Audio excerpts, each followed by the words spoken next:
friends, we get daily calls from people who try to file their own immigration cases and they just want like a quick little question or to consult about some page, some question in the forms. Or sometimes they're doing this for family members or friends and they ask me, why do I need an immigration lawyer? Why need an immigration attorney who's going to charge me thousands and thousands of dollars when these forms are free? They're available on the website uscis.gov or the travel.gov website for the U.S. Department of State. I don't need a lawyer. Maybe I can do this on my own. So I've come up with 5 reasons for you guys to use a U.S. immigration lawyer like us and our firm, our team of people. And how is a U.S. immigration lawyer helpful to you as a client, as somebody who's using the free forms and has the Google and the Chat GPT now and the artificial intelligence and can probably figure out a lot of these things on your own? Why even bother getting a lawyer and paying them a lot of money? So this video is for you if you are thinking of hiring an immigration attorney and you have a whole list of why not to do it. I will try to convince you why you do need us and why we are super helpful and why we are such a big bar. I just went to the ALA National Conference and in person about 2,000 of people attended. We are all immigration lawyers from all over US and we're all busy. So why is there such an industry in this field? You will find out in a second. I'm Marina Shepelsky, U.S. immigration lawyer since 2002. I have a law firm, Shepelsky Law Group, and we deal with every aspect of U.S. immigration, family, humanitarian, business, investments, and we can help you if you need to start your journey. But here are the 5 reasons why you even need a U.S. immigration lawyer.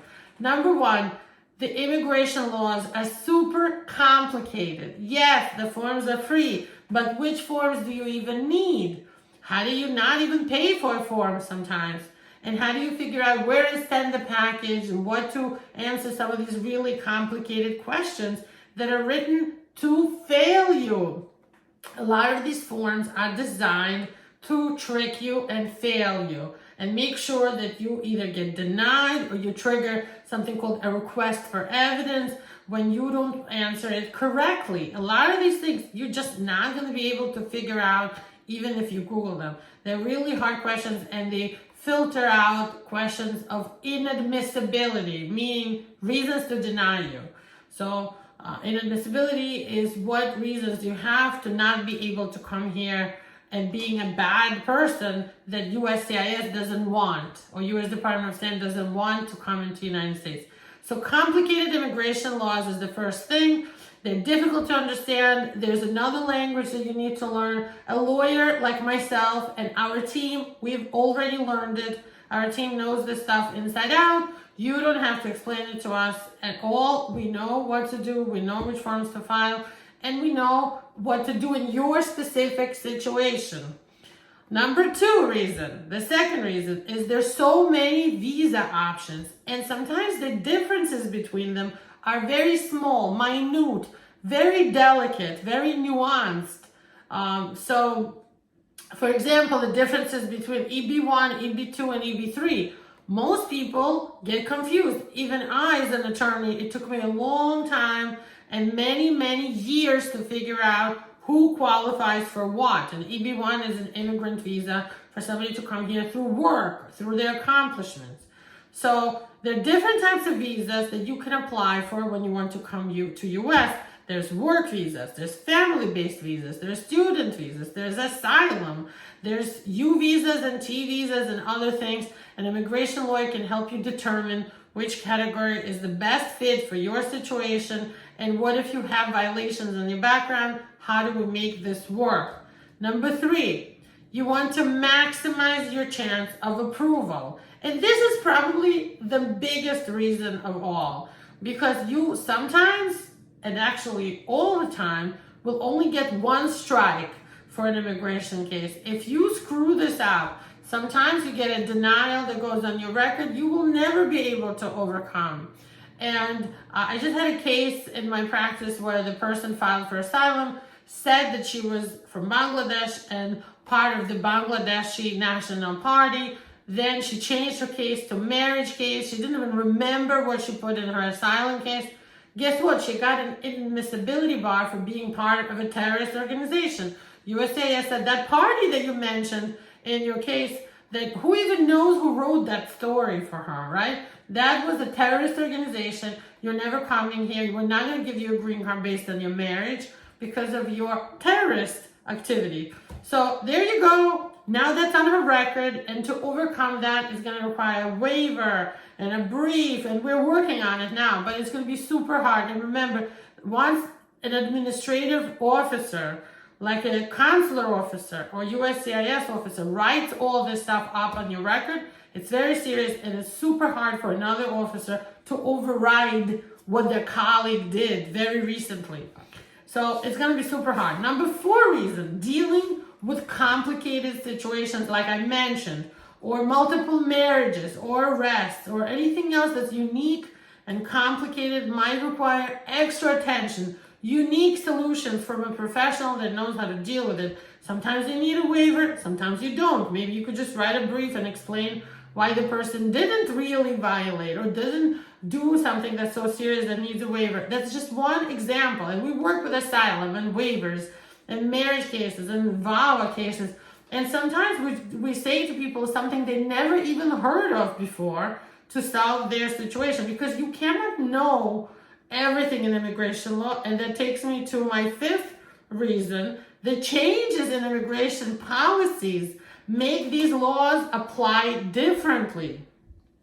And sometimes I feel like there's even 2 systems of law. Forget about immigration law, just generally speaking. There's laws, but then there's a system of applying them based on policies. Like, what is our society going to do in these situations?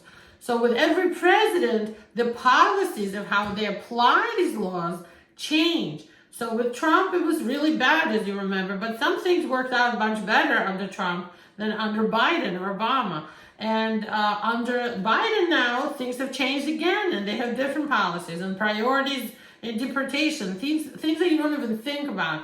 But it will be really hard and challenging for you to know all the updates and how things are working right this minute, how long are the wait times right this minute. Sometimes we tell you from our personal experience and not just what's on the website. So the changes in immigration policies really affect how immigration laws are applied, how things are being processed, how long it takes, who is eligible and who isn't. An immigration lawyer stays up on everything. We stay up to date. We read on the daily emails, articles, the changes of law on the websites, right in the books. We read the immigration laws and statutes in the immigration books to stay ahead of all this. And this is the only thing we do. So just like, yes, you could probably file your own tax returns, you go to that H&R Block or your accountant, and you make your accountant go through your receipts and your paperwork, your W-2s, 1099s, your business expenses, and file for you, even though it could take you 3 months, but you could probably figure out how to file a tax return. But guess what? You don't. You go to a professional. So to do a really good job, and this is like a once in a lifetime opportunity for many people for an immigration case, go to a professional. Someone who spends all of their time doing just this. And even further, I would say, go to somebody who understands the kind of case you're filing. And if you go to an attorney who does work visas, you maybe don't want to go with them with your VAWA case, with your marriage case. They're probably mostly involved with work visas. Now we have a whole team. We have immigration attorneys inside our team who specialize in work visas, and then that person doesn't handle asylum. We have someone else and a paralegal assigned to them that handles asylum. We have another person that handles VAWA and abuse cases by U.S. citizen spouses or kids, sometimes over 21, and so on. So even in our team, we have specialists and we have a great team. And when we schedule a paid consultation for you, when you call us, we schedule you with the person who knows the most about your kind of case. This makes sure your chances of success are the highest. And this is why you need a U.S. immigration lawyer in your case like us. You need us. So give us a call today. We'll be happy to help you and get your American dream to come true. See you soon. Bye-bye.